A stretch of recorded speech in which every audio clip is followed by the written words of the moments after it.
Halo Binisian, saya Metia Kartikasari.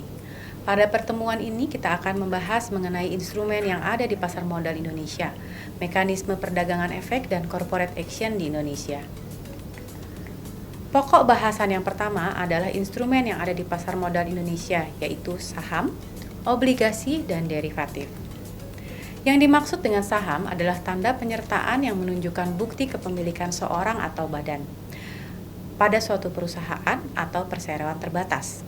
Pemegang saham memiliki hak klaim atas penghasilan dan aktiva perusahaan. Yang dimaksud dengan obligasi adalah surat berharga yang berisi pengakuan hutang suatu perusahaan kepada investor.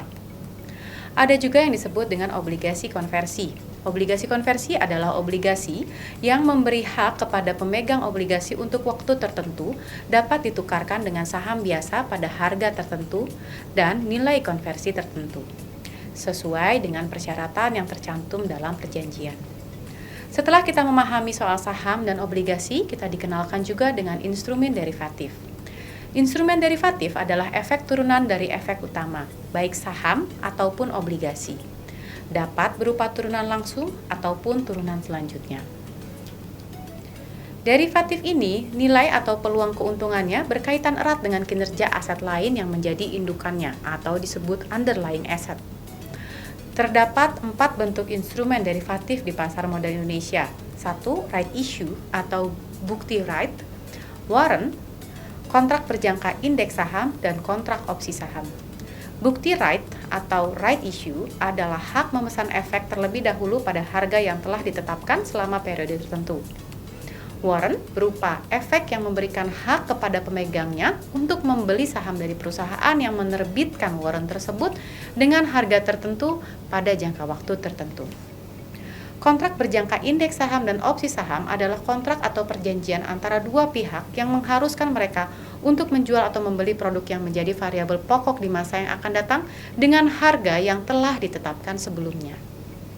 Reksadana adalah wadah yang dipergunakan untuk menghimpun dana dari masyarakat yang berminat berinvestasi untuk selanjutnya diinvestasikan dalam portofolio efek yang terdiri dari berbagai bentuk kombinasi efek, seperti investasi deposito, valuta asing, obligasi, saham, dan lain-lain oleh manajer investasi.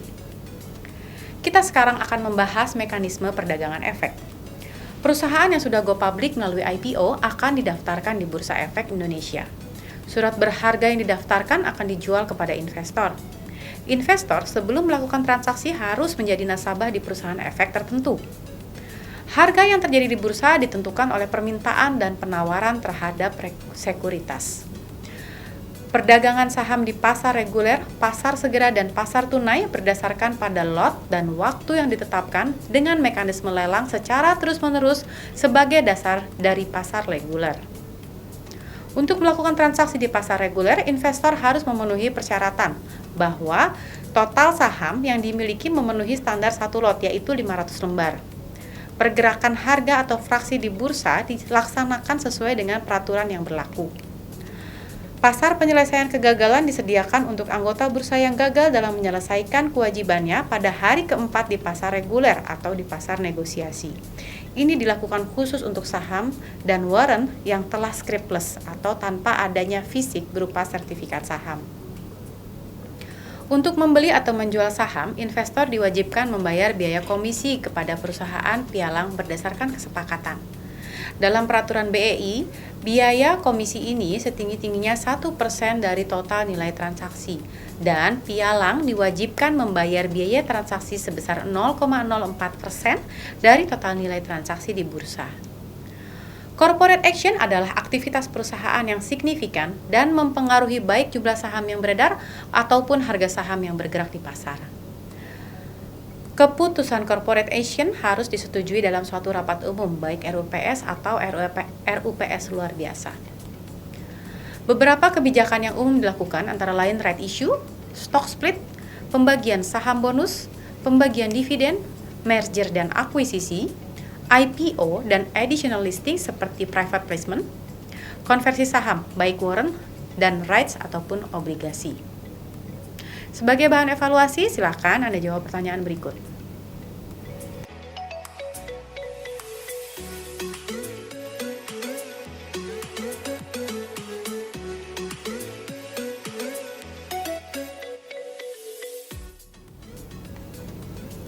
Demikian yang dapat saya sampaikan. Terima kasih dan selamat belajar.